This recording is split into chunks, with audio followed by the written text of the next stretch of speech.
Hi everyone, स्वागत है आपका हमारे चैनल अभी विजन में। आज मैं आप सभी लोगों के समक्ष कौटिल्य से जुड़े उन मोस्ट इम्पॉर्टेंट क्वेश्चन के बारे में डिस्कस करूंगा जो अक्सर एग्ज़ाम में पूछे जाते हैं और पिछले वर्ष भी पूछे गए हैं। तो आइए स्टार्ट करते हैं। हमारा पहला क्वेश्चन है, हमारा फर्स्ट क्वेश्चन है कि नीचे दो सूचियां दी गई हैं। नीचे दो सूचियां दी गई है। कौटिल्य के अनुसार राज्य के अंग, सूची फर्स्ट में कौटिल्य के अनुसार राज्य के अंग और सूची सेकंड में मानव शरीर के अंग दिए गए हैं। इन दोनों सूचियों को सुमेलित करना है और नीचे दिए गए कूट का प्रयोग करते हुए सही उत्तर को चुनना है। तो देखते हैं सूची फर्स्ट में हमारा क्या दिया हुआ है।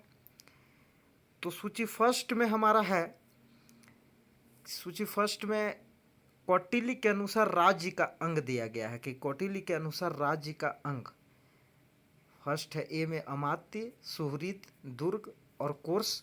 और सूची सेकंड में मानव शरीर के अंग दिए गए हैं, मुख, आंखें, भुजाएं और कान। तो आइए देखते हैं कि अमात्य का मैच क्या होगा। अमात्य का मैच होगा हमारा आंखें, अमात्य का सही मिलान आंखें। सुहृद का होगा कान, मतलब बी का 4। दुर्ग की भुजाएं और कोस का होगा मुख। तो देखिए इसका करेक्ट आंसर होगा हमारा ए का 2, बी का 4। ए का 2 और बी का 4। ए का 2 सिर्फ एक ही जगह, दैट मीन्स इसका करेक्ट आंसर होगा हमारा बी, ऑप्शन नंबर बी।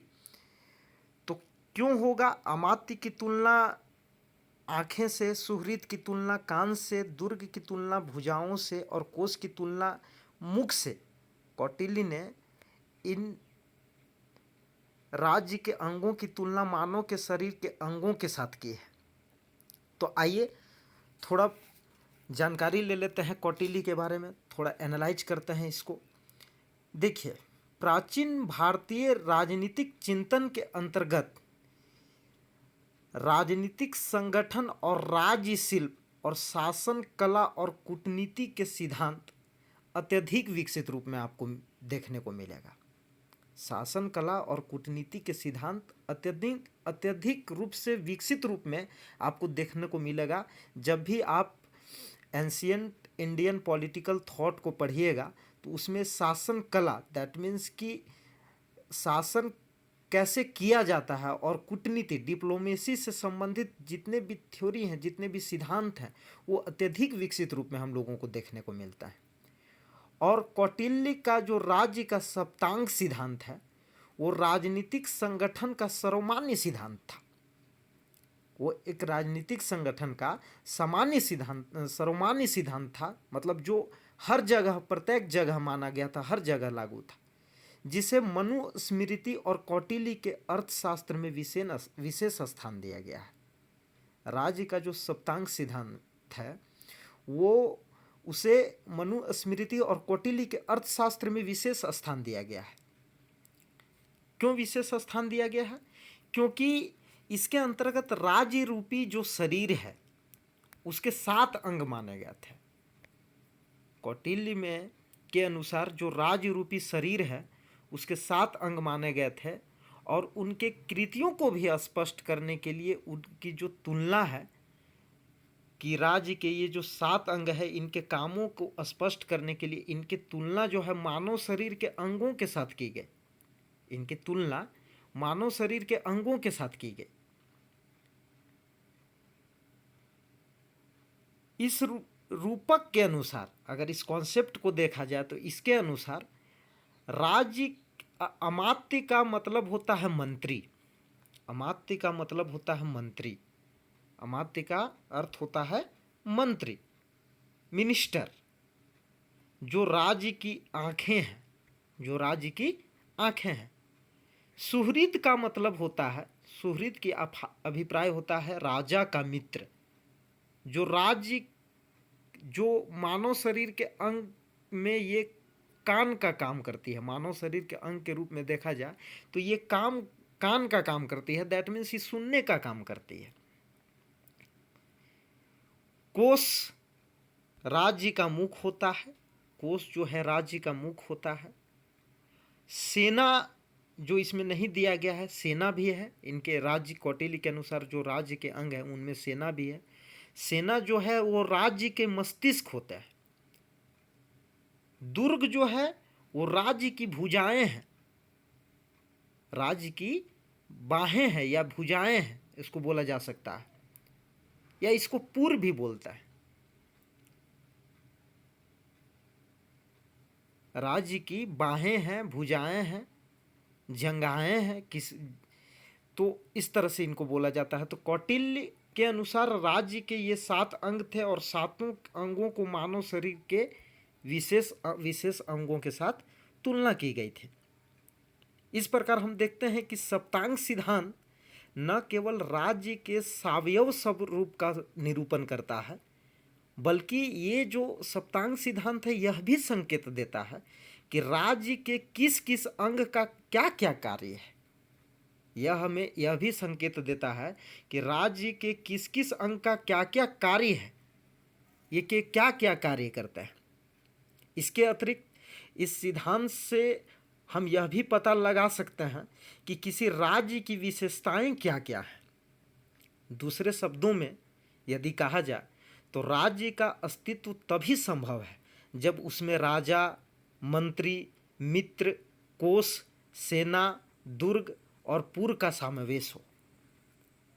तो आशा करता हूं कि इस क्वेश्चन को आप लोग समझ गए होंगे। तो आइए बढ़ते हैं नेक्स्ट क्वेश्चन की ओर। सेकेंड क्वेश्चन है हमारा कि कौटिल्य के दृष्टि से निम्नलिखित में से कौन सा कथन सही नहीं है।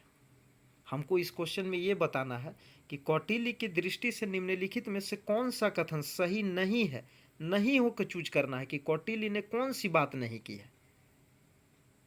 तो ऑप्शन ए है हमारा कि वे राजनीतिक अर्थशास्त्र को एक स्वतंत्र विषय बनाने वाले प्रथम व्यक्ति थे। क्या कौटिल्य राजनीतिक अर्थशास्त्र को एक स्वतंत्र विषय बनाने वाले प्रथम व्यक्ति थे? क्या ये स्टेटमेंट सही है दोस्तों? ऑप्शन बी है हमारा, उन्होंने राजनीति को एक ऐसे सिद्धांत का प्रतिपादन किया जो राज व्यवस्था के प्रत्यक्ष व्यवहारिक सरोकारों से संबंधित था। क्या बी ऑप्शन सही है? ऑप्शन सी कहता है कि उन्हें राजनीति शास्त्र परंपरा का संस्थापक होने का श्रेय दिया जाता है। उन्हें नीति शास्त्र परंपरा का संस्थापक होने का श्रेय दिया जाता है। और ऑप्शन डी है, पहली बार उन्होंने भारत में एक सुदृढ़ राजनीतिक नियंत्रण की जरूरत पर जोर दिया। तो आइए जानते हैं इसका राइट आंसर। तो इसका करेक्ट आंसर हमारा होगा option number C. Option C हमारा करेक्ट आंसर होगा। उन्हें नीति शास्त्र परंपरा का संस्थापक होने का श्रेय नहीं दिया जाता है दोस्तों, नहीं दिया जाता है। तो ये ऑप्शन मेरा गलत है।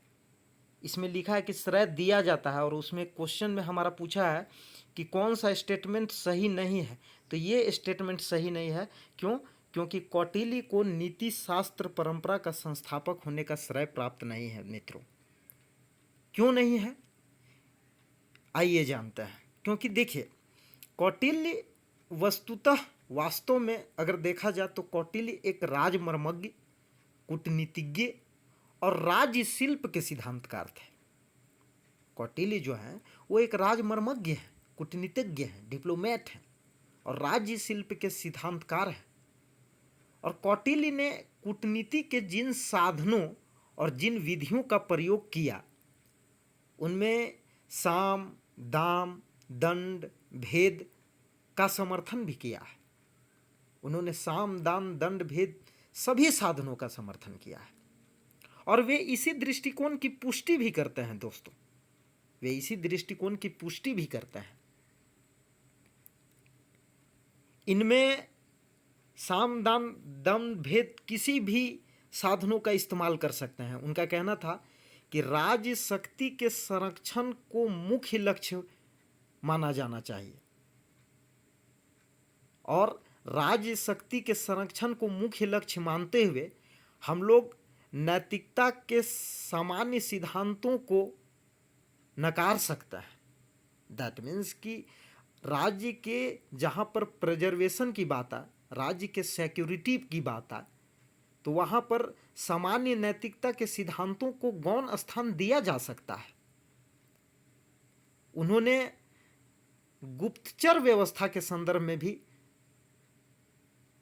कौटिल्य ने एक बात कही थी कि गुप्तचर होनी चाहिए, किसी राज्य के अंतर्गत गुप्तचर होनी चाहिए। उन्होंने गुप्तचर रखने की भी सलाह दी थी, जिनका कार्य गुप्त रूप से राजा के शत्रुओं की हत्या करा देना था, कि जो भी राजा के शत्रु हैं उनकी आप गुप्त रूप से हत्या करने की जिम्मेदारी ले सकते हैं। और ऐसे गुप्तचर रखने का सुझाव भी दिया है इन्होंने, जो परोक्ष रूप से राजा के यश का प्रसार भी करें। दैट मीन्स कि राजा का जो यश है उसको प्रचार प्रसार करें, दूर दूर तक लोग राजा के बारे में जानें। यहाँ तक कि दोस्तों इन्होंने डिप्लोमेट के कार्यों को ऐसे कार्य गिनाए हैं जिनका ध्येय विदेश में राजद्रोह को प्रोत्साहन देना है। तो जब राजद्रोह का प्रोत्साहन देना एक राजदूत का कार्य वो बता सकते हैं, तो उन्हें नीति शास्त्र परंपरा का संस्थापक होने का श्रेय प्राप्त नहीं हो सकता है। दोस्तों उनका कहना था कि एक राजदूत जो है वो विदेशी राज्यों के बीच फूट को बढ़ावा देकर उन्हें शक्तिहीन बनाने का कार्य करेगा। तो आप समझ सकते हैं दोस्तों कि उन्हें नीति शास्त्र परंपरा का संस्थापक इसी कारण से नहीं कहा जाता है। तो आइए बढ़ते हैं हम अपने नेक्स्ट क्वेश्चन की ओर। हमारा नेक्स्ट क्वेश्चन है दोस्तों कि यह किसका कथन है कि कौटिल्य का अर्थशास्त्र उग्र मैकियावेलीवाद का उदाहरण है, इसकी तुलना में मैकियावेली का प्रिंस अहानिकारक है। यह किसका कथन है दोस्तों कि कौटिल्य का अर्थशास्त्र उग्र मैकियावेली का उदाहरण है, इसकी तुलना में मैकियावेली का जो द प्रिंस है वो अहानिकारक है। क्वेश्चन को ध्यान से पढ़ना है दोस्तों, समझना है, इसके स्टेटमेंट को अच्छी तरह से आपको रीड करना है और इसको समझने की कोशिश करना है। क्वेश्चन हार्ड नहीं है दोस्तों, क्वेश्चन को समझने की कोशिश करना है। तो ये कोटेशन है मैक्स वेबर के द्वारा दिया गया। इसका करेक्ट आंसर है मैक्स वेबर। इसका करेक्ट आंसर है दोस्तों मैक्स वेबर। तो आइए इसको एक्सप्लेन करता है। देखिए,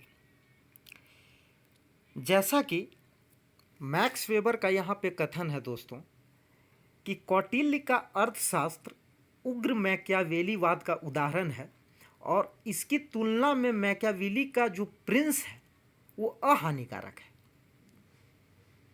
मैं आपको बताते चलूं कि मैक्स वेबर वह पहला व्यक्ति थे जिन्होंने यह देखा कि मैकियावेली का जो लेखन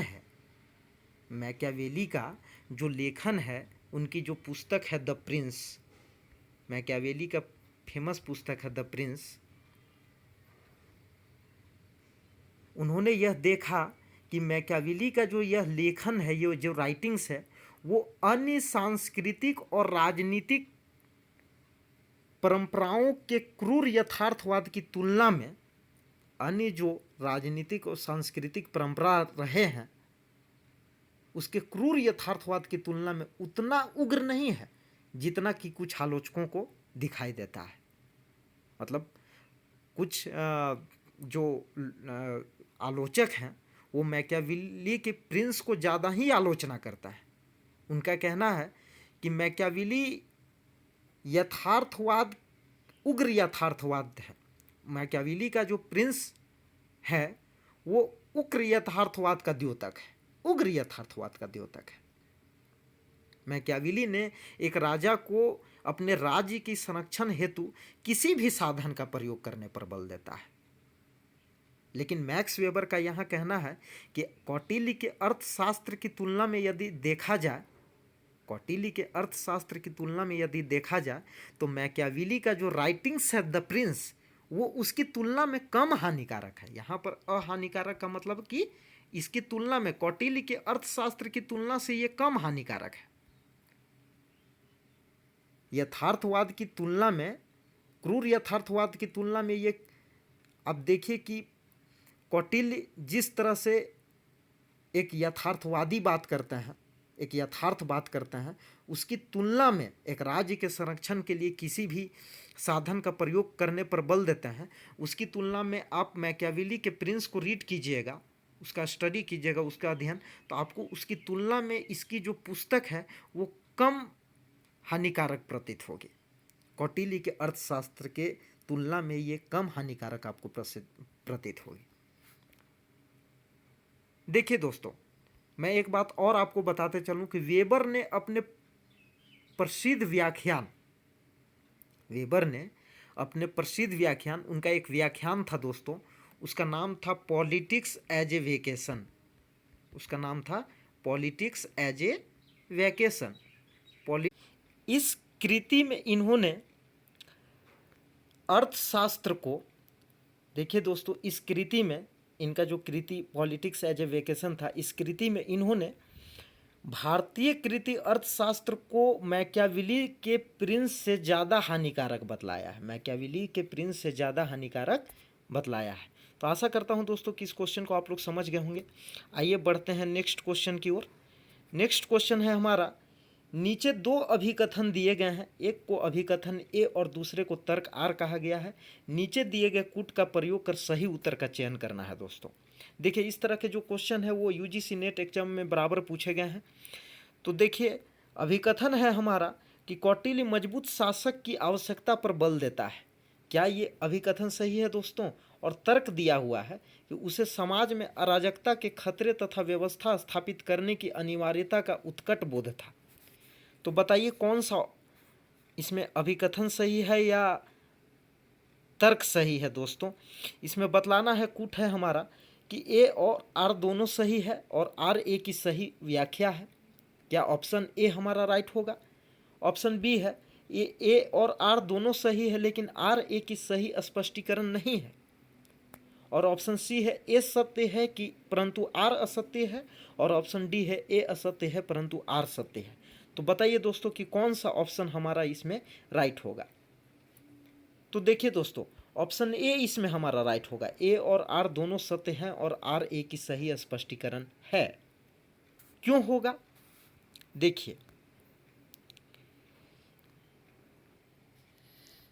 दोस्तों, कौटिल्य ने अपनी कृति अर्थशास्त्र के अंतर्गत राजा की स्थिति और शक्तियों का जो विवरण दिया है हम लोगों के सामने, अपनी जो उनकी कृति है अर्थशास्त्र, दैट मीन्स की इकोनॉमिक्स, उसमें उन्होंने राजा के स्थिति और शक्तियों का जो विवरण हम लोगों के समक्ष प्रस्तुत किया है, उसे हम पाश्चात्य चिंतन के पर्सपेक्टिव से प्रभुसत्ता सिद्धांत मान सकते हैं दोस्तों। प्रभुसत्ता सिद्धांत माना जा सकता है उसे, क्योंकि कौटिल्य ने राजा, या दूसरे शब्दों में कहे तो प्रभु सत्ताधारी की उत्पत्ति की जो व्याख्या दी है, वह व्याख्या जो है वो 17वीं सदी के यूरोप में प्रचलित सामाजिक अनुबंध के सिद्धांत से मिलती जुलती है। यूरोप में 17वीं शताब्दी में जो सोशल कॉन्ट्रैक्ट का जो थ्योरी दिया गया था, उससे ये मिलती जुलती है दोस्तों। सामाजिक अनुबंध के सिद्धांत के अंतर्गत क्या है? तो सामाजिक अनुबंध के सिद्धांत के अंतर्गत राज्य के निर्माण से पहले प्राकृतिक दशा की कल्पना की गई है। दैट मीन्स की स्टेट ऑफ नेचर, प्राकृतिक अवस्था के बारे में बताया गया है। जैसे कि जॉन लॉक और रूसो हमारे समझौतावादी विचारक हैं, उन तीनों ने state of nature, that means कि समझौते के सिद्धांत को देने से पहले, सामाजिक अनुबंध के सिद्धांत को देने से पहले स्टेट ऑफ नेचर को डिफाइन किया है दोस्तों, उसे एक्सप्लेन किया है कि किस तरह से राज्य के निर्माण से पहले हम लोगों की प्राकृतिक स्थिति कैसी थी, प्राकृतिक अवस्था कैसी थी, उसकी कल्पना की गई है। जबकि कौटिल्य ने इसके समानांतर अराजकता की स्थिति की भी कल्पना की है दोस्तों। इन्होंने भी समाज में अराजकता की स्थिति की कल्पना की है राज्य के नहीं आने से पहले। कौटिल्य के अनुसार यदि देखा जाए तो राजसत्ता के उदय से पूर्व सर्वत्र अराजकता का बोलबाला था दोस्तों। अराजकता, एनार्की था। और एनार्की उस सिचुएशन को कहा जाता है जहां पर कोई गवर्नमेंट ना हो, नो गवर्नमेंट, जहां पे मत्स्य न्याय की स्थिति हो, जहां पे मत्स्य न्याय की स्थिति हो। मत्स्य न्याय आप लोग समझते होंगे दोस्तों कि मत्स्य न्याय क्या है। मत्स्य न्याय में क्या होता है कि जिस प्रकार से कोई तालाब में बड़ी मछली छोटी मछली को मारकर खा जाती है, क्योंकि वो बड़ी मछली छोटी मछली की तुलना में अत्यधिक शक्तिशाली होती है। तो पहले का समाज ऐसा था दोस्तों कि जो व्यक्ति अत्यधिक शक्तिशाली था तो और जो व्यक्ति दुर्बल था तो शक्तिशाली के द्वारा दुर्बलों का शोषण किया जाता था, उस पर अत्याचार किए जाते थे, उस पर हिंसक कार्रवाई की जाती थी। तो आप समझ सकते हैं कि एक राज्य के आने से पहले पहले समाज में जो है एक अराजकता का बोलबाला था दोस्तों, मत्स्य न्याय की स्थिति थी। ऐसी स्थिति में शांति व्यवस्था एवं सुरक्षा की आशा करना व्यर्थ था और इस मत्स्य न्याय के आतंक से पीड़ित प्रजा ने सूर्य के पुत्र वैवस्वत मनु को अपना राजा मनोनीत किया था। कौटिल्य के अनुसार अगर कहा जाए तो ये जो मत्स्य न्याय की आतंक से जो पीड़ित प्रजा थी, उन्होंने सूर्य के पुत्र वैवस्वत मनु को अपना राजा मनोनीत किया था दोस्तों। सूर्य के पुत्र थे मनु और उनको राजा घोषित किया था। तो देखिए क्वेश्चन कहा गया था दोस्तों कि कौटिल्य मजबूत शासक की आवश्यकता पर बल देता है क्योंकि उसे समाज में अराजकता के खतरे तथा व्यवस्था स्थापित करने की अनिवार्यता का उत्कट बोध था। बिल्कुल दोस्तों कि कौटिल्य मजबूत शासक की आवश्यकता पर इसलिए बल देता है क्योंकि समाज में अराजकता के खतरे से व्यक्तियों को उबारा जा सके और उसका जो व्यवस्था स्थापित करने की अनिवार्यता का उस बोध था।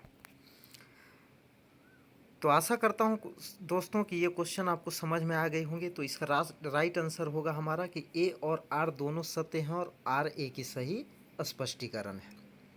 तो आइए बढ़ते हैं नेक्स्ट क्वेश्चन की ओर। देखिए दोस्तों, नेक्स्ट क्वेश्चन है हमारा कि निम्नलिखित में से कौन कौटिल्य के राज्य का अंग नहीं है। तो जैसा कि हमने फर्स्ट क्वेश्चन में ही आपसे डिस्क्राइब किया था, देखिए ऑप्शन ए है हमारा स्वामी, अमात्य, वर्ण व्यवस्था और ऑप्शन डी है दंड। तो इसका राइट आंसर आपको पता चल ही गया होगा दोस्तों कि इसका राइट आंसर है वर्ण व्यवस्था। क्यों? क्योंकि देखिए कौटिल्य के राज्य के सप्तांग सिद्धांत के अनुसार, जैसा कि हमने आपको बताया कि राज्य जो है 7 तत्वों से निर्मित होता है। कौटिल्य के राज्य के सप्तांग सिद्धांत के अनुसार देखा जाए तो राज्य 7 तत्वों से निर्मित होता है और चूंकि ये तत्व एक दूसरे के साथ इतने निकट से जुड़े हुए हैं, जैसे मानो लगता है कि ये एक ही शरीर के भिन्न भिन्न अंग हैं और इसलिए राज्य का इन्हें अंग बतलाया गया है। इसलिए इन्हें राज्य का अंग के रूप में बतलाया गया है। जैसे शरीर के किसी अंग में होता है दोस्तों कि जैसे शरीर का किसी अंग में आँख, कान, नाक, हाथ, पैर इत्यादि का पृथक अस्तित्व संभव नहीं है और इन अंगों को काट देने से शरीर विकलांग या मृत हो जाएगा। आप सोच के देखिए कि यदि शरीर के इन अंगों को काट दिया जाए तो शरीर विकलांग हो जाएगा दोस्तों। शरीर जो है वो हमारा विकलांग हो जाएगा, मृत के समान हो जाएगा। वैसे ही राज्य के ये अंग राज्य से पृथक नहीं रह सकता है। कौटिल्य कहते थे कि जिस प्रकार से शरीर का अंग को अलग अलग कर दिया जाए और अलग अलग करने पर इसका पृथक अस्तित्व संभव नहीं है, उसी प्रकार से राज्य के जो ये अंग हैं, स्वामी, अमात्य, दंड, सुहृद, कोष, सेना, दुर्ग, ये जो राज्य के अंग बताए गए हैं, इनका पृथक पृथक अस्तित्व संभव नहीं है। क्योंकि जिस प्रकार से मानव शरीर के अंग पृथक रूप में नहीं रह सकते हैं, अगर उनको हटा दिया जाए तो वे विकलांग हो जाएंगे। उसी प्रकार से राज्य के ये अंग भी पृथक रूप से नहीं रह सकते हैं, क्योंकि इन्हें भी अगर मानव शरीर की भांति हटा दिया जाए तो ये विकलांग और निरर्थक हो जाएंगे। जैसा कि राज्य के 7 अंग बताया गया है, स्वामी, अमात्य, स्वामी को राजा के सिर के समान माना गया है, अमात्य को राजा की आंखों के समान माना गया है, सुहृद राज्य के कान है, स्वामी जो है राज्य के सिर के समान है, और एक अमात्य जो है वो राज्य की आंखें हैं, सुहृद राज्य के कान है, और कोष राज्य का मुख है, सेना जो है वो राज्य का मस्तिष्क है, दुर्ग राज्य की बाहें हैं, और पुर या जनपद राज्य की जंघाएं हैं। तो कौटिल्य ने कूटनीति के 4 साधनों का भी उल्लेख किया था दोस्तों, जिसकी चर्चा हमने फर्स्ट क्वेश्चन में ही कर दी थी, जो है साम, दाम, दंड और भेद। इस तरह से यह कहा जा सकता है कि वर्ण व्यवस्था जो है वो कौटिल्य के राज्य का अंग नहीं है, बाकी सभी हैं। तो आइए बढ़ते हैं नेक्स्ट क्वेश्चन की ओर। अगला क्वेश्चन है हमारा दोस्तों कि अर्थशास्त्र में सरकार के कितने विभागों का उल्लेख किया गया है। ऑप्शन ए है 32, ऑप्शन बी है हमारा 33, ऑप्शन सी है 34 और ऑप्शन डी है 35। तो बताइए दोस्तों इसका करेक्ट आंसर क्या होगा। तो इसका करेक्ट आंसर होगा ऑप्शन सी 34। अर्थशास्त्र में सरकार के 34 विभागों का उल्लेख किया गया है मित्रों।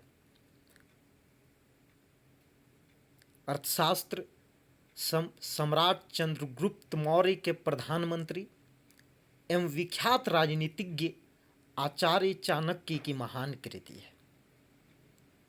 इकोनॉमिक्स जो पुस्तक है दोस्तों वो सम्राट चंद्रगुप्त मौर्य के प्रधानमंत्री, दैट मीन्स कि चाणक्य, विष्णुगुप्त या कौटिल्य ये तीनों एक ही नाम है, और ये चंद्रगुप्त मौर्य के प्रधानमंत्री रह चुके हैं और इन्हें विख्यात राजनीतिज्ञ के रूप में जाना जाता है। ये उनकी महान कृति है अर्थशास्त्र, इकोनॉमिक्स, और यह राजनीति पर लिखा गया एक महान ग्रंथ है दोस्तों, जिसमें सरकार के 34 विभागों का उल्लेख किया गया है। मैं आपको बताते चलूं कि अर्थशास्त्र में 15 अधिकरण है, ये बात आपको याद रखनी है। अर्थशास्त्र के अंतर्गत 15 अधिकरण है और 150 अध्याय हैं दोस्तों, 150 अध्याय हैं। अर्थशास्त्र में 15 अधिकरण और 150 अध्याय हैं। अर्थशास्त्र को 15 अधिकरणों और 150 अध्यायों में विभक्त किया गया है, जिनमें 180 विषयों पर लगभग 6000 श्लोक हैं। आपको याद रखना है, जिनमें 180 विषयों पर 6000 श्लोक बताया गया है। 180 विषयों पर 6000 श्लोक का उल्लेख किया गया है। इस प्रकार हम कह सकते हैं दोस्तों कि यह कोई विशाल ग्रंथ नहीं है, बल्कि इसमें राजनीति और कूटनीति, कानून और प्रशासन इत्यादि के बुनियादी सिद्धांतों को संक्षेप में व्यक्त करके कौटिल्य ने, अगर एक तरह से कहा जाए तो कौटिल्य ने गागर में सागर भर दिया है। कौटिल्य के अर्थशास्त्र के अंतर्गत देखा जाए तो राजा की स्थिति और शक्तियों का जो विवरण मिलता है दोस्तों, उसे हम पाश्चात्य चिंतन के पर्सपेक्टिव में प्रभुसत्ता सिद्धांत मान सकते हैं। इस बात का जिक्र मैंने फर्स्ट ही क्वेश्चन में कर दिया है दोस्तों। नेक्स्ट क्वेश्चन है हमारा कि कौटिल्य के लिए रूपदर्शक की अवधारणा का क्या अर्थ है। ऑप्शन ए है ब्यूटिशियन, सुंदर रूप देने वाला, ऑप्शन बी है मजिस्ट्रेट, ऑप्शन सी है सिक्कों का निरीक्षक और ऑप्शन डी है जमींदार। तो इसका राइट आंसर होगा दोस्तों ऑप्शन सी, सिक्कों का निरीक्षक। कौटिल्य के लिए रूपदर्शक की अवधारणा का अर्थ है सिक्कों का निरीक्षक। आइए दोस्तों, इसको थोड़ा एक्सप्लेन कर लेते हैं। देखिए, कौटिल्य व्यापार और बाजारों के सख्त नियंत्रण की बात करते हैं। कौटिल्य जो है वो व्यापार और बाजारों के सख्त नियंत्रण की बात करता है। एक अधिकारी जिन्हें पणया अध्यक्ष कहा जाता था। क्या कहा जाता था दोस्तों? पणयाध्यक्ष। एक व्यापारी होता था जिन्हें पणयाध्यक्ष कहा जाता था। वे व्यापार के प्रभारी होते थे उस समय, जिसमें मूल्य निर्धारण और राज्य द्वारा संचालित जो विनिर्माण इकाइयाँ थी और जो उत्पादित वस्तुएं थे उसकी बिक्री उसमें शामिल थे। और एक संस्थाध्यक्ष होते थे, वो विपणन के अध्यक्ष हुआ करते थे। और जो रूपदर्शक होते थे दोस्तों, वो सिक्कों के निरीक्षक थे। सिक्कों के निरीक्षक थे। नाम थोड़ा सा टफ है दोस्तों, लेकिन समझने की कोशिश करना है। आप कौटिल्य के बारे में पढ़िएगा तो ये सब चीज़ आपको एक्सप्लेनेशन मिल जाएंगे। पौतवा अध्यक्ष को मानकीकृत वजनों और मापों के उपयोग के निरीक्षक के रूप में जाना जाता था। और सूत्रा अध्यक्ष के अंतर्गत टेक्सटाइल कारखाना चलता था। तो इस तरह से कौटिल्य ने व्यापार और बाजारों पर नियंत्रण रखने के लिए अलग अलग तरह के अधिकारियों का नियुक्ति की थी, जिसमें एक रूपदर्शक भी है और वो सिक्कों का निरीक्षक का कार्य करते थे। वो सिक्कों के निरीक्षक थे। तो आशा करता हूं दोस्तों कि यह वीडियो आपको अच्छी लगी होगी। ये कौटिल्य पर पूछे गए और आने वाले एग्ज़ाम के लिए, आने वाले आगामी मोस्ट इम्पॉर्टेंट प्रतियोगी परीक्षाओं के लिए बहुत ही इम्पॉर्टेंट क्वेश्चन है। खास करके यूजीसी नेट जेआरएफ में पॉलिटिकल साइंस के लिए। तो इस क्वेश्चन को आपको माइंड में रखनी है, क्योंकि ये क्वेश्चन आगे आने क्योंकि इस क्वेश्चन के आगे आने की भी संभावना बनती है दोस्तों। तो आशा करता हूँ कि यह वीडियो आपको पसंद आई होगी। यदि यह वीडियो आपको पसंद आई और हमारी प्रयास आपको अच्छी लगे तो इस वीडियो को लाइक करें, शेयर करें, कमेंट करें और अपनी राय ज़रूर कमेंट बॉक्स में दें। तो दोस्तों, आज के लिए इतना ही। मिलते हैं नेक्स्ट वीडियो में। धन्यवाद।